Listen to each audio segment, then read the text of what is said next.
మోసపోకుడి, దేవుడు వెక్కిరింపబడాడు. నువ్వు ఏమి విత్తుతావో అదే కోస్తావు.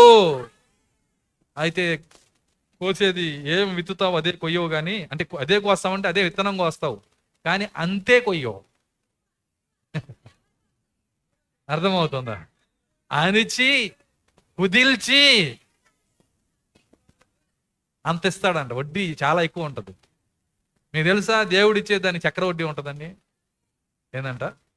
దేవుడు ఇచ్చేదానికి చక్ర వడ్డీ ఉంటుంది. కాబట్టి మనము మోసపోకూడదు, చాలా జాగ్రత్తగా ఉండాలి. ఎవరిని మనం మోసం చేయలేము, మనల్ని మనమే మోసం చేసుకోగలము. నువ్వు ప్రార్థించట్లేదు అంటే నిన్ను నువ్వు మోసం చేసుకుంటున్నావు. నువ్వు వాక్యం చదవట్లేదంటే నిన్ను నువ్వు మోసం చేసుకుంటున్నావు. నువ్వు సంఘానికి రావట్లేదంటే నిన్ను నువ్వు మోసం చేసుకుంటున్నావు. ఏదైనా సరే ఒకటి నువ్వు దేవునికి వ్యతిరేకమైన కార్యం చేస్తున్నావంటే నిన్ను నీవే మోసం చేసుకుంటున్నావు. నువ్వు ఎవరిని మోసం చేయలేవు. భౌతికంగా నువ్వు చేసినట్టు కనపడినప్పటికీ దేవుడు న్యాయాధిపతి అయిన దేవుడు గనక కొంతకాలం తర్వాత ఆ మోసము పొందిన వాళ్ళకి న్యాయం చేస్తాడు. మోసం చేసిన వాళ్ళ మోసపోయేట్టు చేస్తాడు ఆయన. హల్లెలూయా.